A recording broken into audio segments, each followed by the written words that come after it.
prove your jurisdiction, ma'am. Supreme Court and the Constitution doesn't apply to this court. What jurisdiction is this court operating under? Common law or admiralty jurisdiction? It looks like you pled guilty to one charge. I didn't plead guilty to nothing. I didn't plead guilty to nothing, ma'am.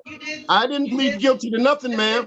A judge was operating. Mr. Durham. You must prove your jurisdiction right now. Everything must stop and you must prove your jurisdiction right now. I want a jury of my peers. I'm an American state national, so I get 6 American state nationals as my jury. Oh, so you, okay, I understand now. The bully tactic. Don't nobody want to answer questions. 36 District Court is back in session with no reading, walking, talking, driving, eating, smoking. When your name is called, please give your full and undivided attention to the court. Good morning, Your Honor. Welcome back, guys. Today's hearing features a man who walked into court acting like he had uncovered some hidden legal shortcut. He kept talking about constitutional rights as if he had learned them from short online videos and thought he'd found a way around basic rules. The judge, meanwhile, was just trying to keep the hearing on track. He was there because he was stopped for driving without a valid license and a few other issues he needed to answer for, yet he insisted that none of it applied to him. Watching this play out felt like watching someone argue with their navigation system simply because they didn't like the directions. Honestly, what do you think? All right, good morning. This is the People versus Carlos Durham. Ticket number 20397-842. Count 1, drove out license not valid or improper license. Ticket number SP115463. Count 1, drove out license not valid or improper license.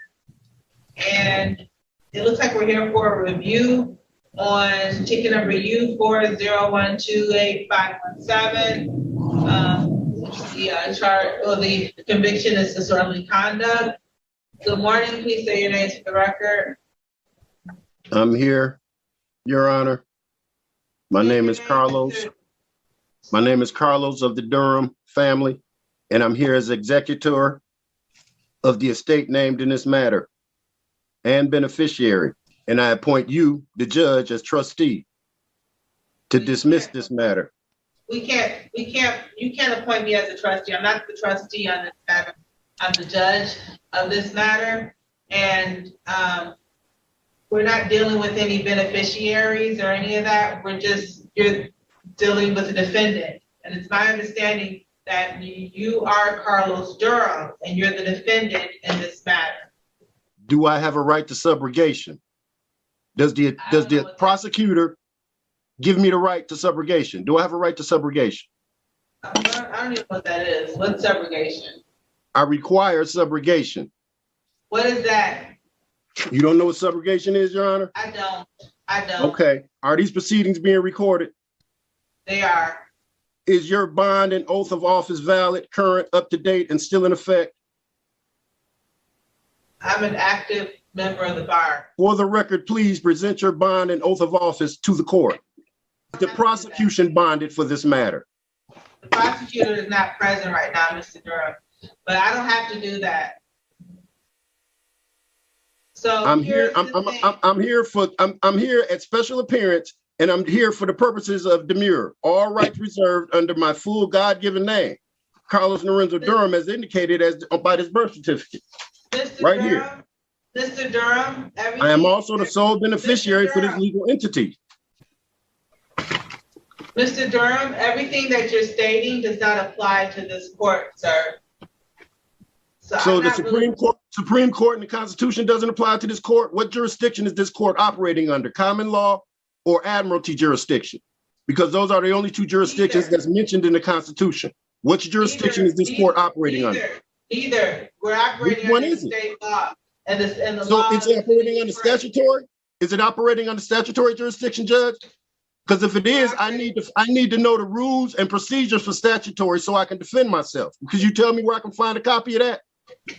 Mr. Durham, we're operating under the law of the city. These are city ordinances, and these are misdemeanors. Those are not laws, ma'am. I'm American state national, ma'am. Mr. Durham, these are your options today. This is one is already set for a review because it looks like you already made admissions. It looks like you pled guilty to one charge I didn't already? plead guilty to nothing. These I other- didn't plead guilty to nothing, ma'am.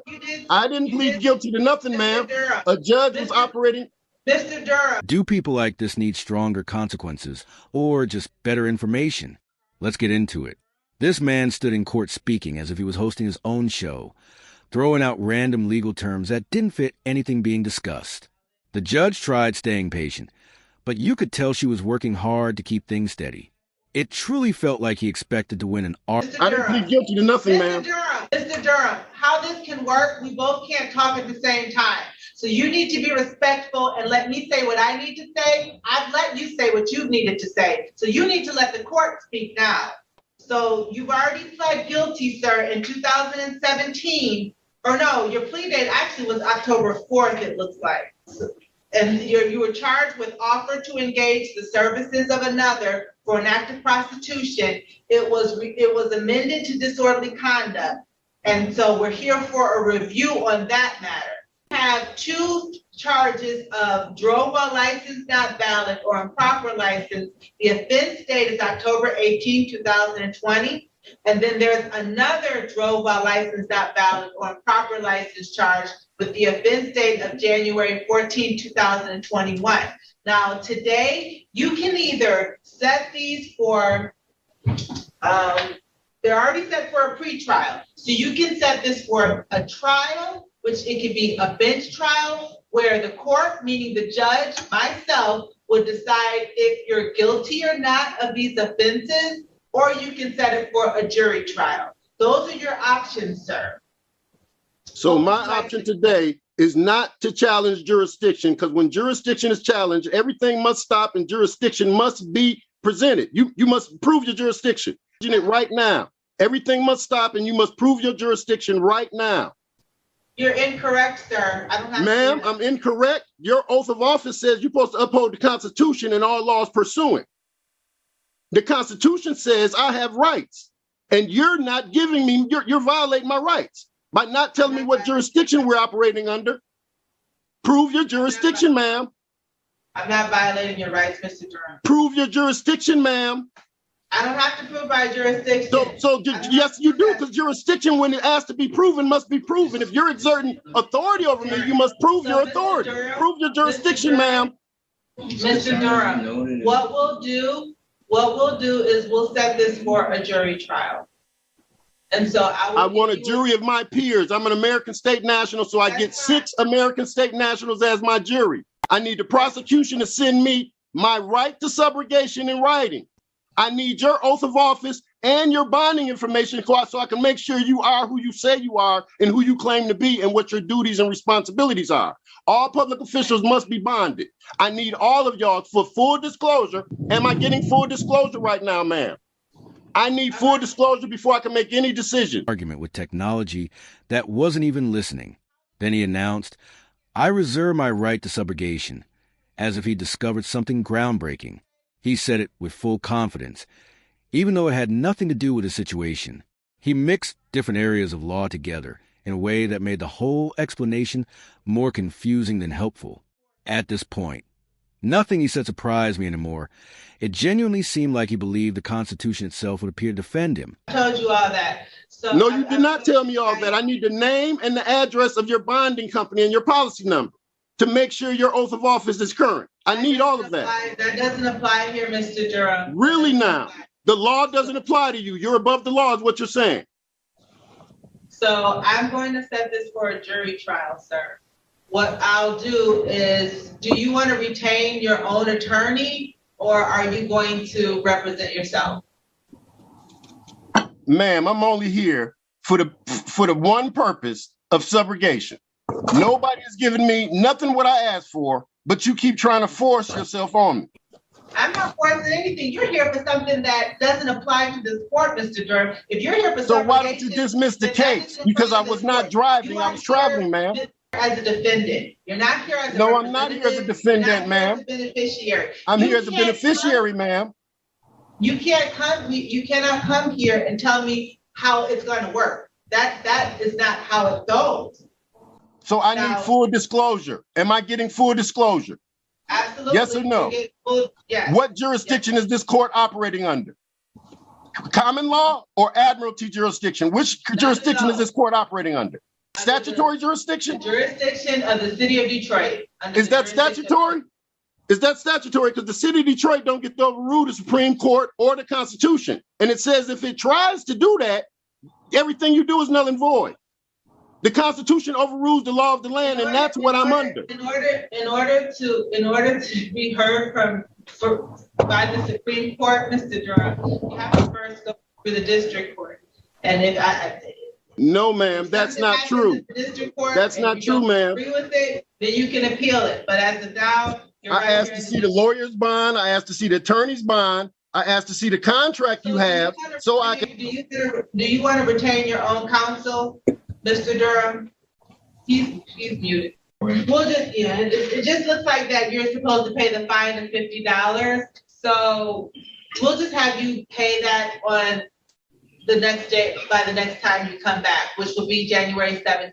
So you need to pay the $50 by January 17th at 8:35, which is your next court date. And then your jury trial date is February 7th at 1:35. All right, so you are all set, Mr. Durham.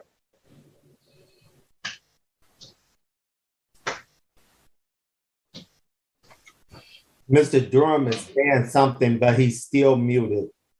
Mr. Durham, you are muted, sir. I don't know if you know how to unmute yourself. It's the bottom left-hand corner.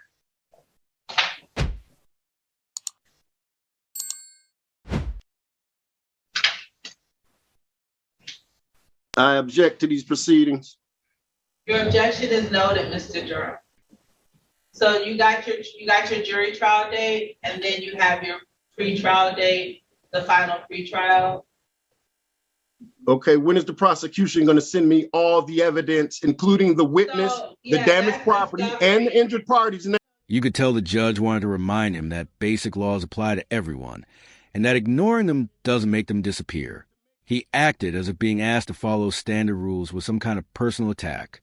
All she needed from him was a simple understanding that, yes, you do need a valid license to drive. What makes this whole thing even more surprising is how confidently he spoke despite not having the correct information. I need to know everybody involved. I need all this information. Of course you do. Mr. Durham, what that is called discovery. And you have to do a request in writing for your discovery. Ma'am, I'm not part of your society. I don't have to follow those rules and regulations because you can't tell me where to find the rules and regulations for statutory jurisdiction. Where can I find a copy of the rules and procedures for statutory jurisdiction? Because that's what you're operating under, statutory law, right? A statutory jurisdiction. Where can I find the rules for that? Can you tell me where I can get a copy? You have your request in writing for discovery, okay, sir? And she should be able to give you the police reports or whatever she has. She can email it to you so that you can prepare for trial. Are you going to give me your oath of office and bonding information? That's including the name, address, and policy number of your bond? No, are you going to give me that? I don't even know what all of that is. Your public officials surety bond, just in case you violate my rights. All public officials must be bonded. You don't know what a bond is? No, I don't. I'm gonna write the treasurer, and they're gonna tell me the name of your bonding company. I'm gonna write the treasurer. Myself, so I'm giving. So you're not bonded. So you're not bonded, is what you're saying. I've given you all the information that you need. Okay. This hearing, so you are all set, Mr. Durham. Unless you had other questions, you are all set, sir. Yeah, I do have questions, but you won't answer them. You won't answer none of my questions. Are you operating under a statutory jurisdiction, a common law jurisdiction, or admiralty jurisdiction? This matter is concluded, so you're all set. Oh, so okay, I understand now. The bully tactic. Don't nobody want to answer questions, but they want me to comply with. I don't understand that. How am I supposed to have compelled performance if y'all don't want to answer no? He truly believed every point he made. It wasn't a joke or an attempt at humor. This was his honest perspective. If you ever wonder what happens when online misinformation meets a real courtroom, this was it. The judge stayed calm, even though she probably could have given him a firm reminder to stay focused. Maybe letting him continue was the easiest way to show how off track he was. Part of me wants to see the next hearing in person, just to witness what happens when leaving the session isn't an option. But moments like these are exactly why these cases are so interesting to break down. If you enjoyed this, don't forget to subscribe, and tell me in the comments which moment stood out the most. I post new courtroom reactions every day, so stay tuned for more.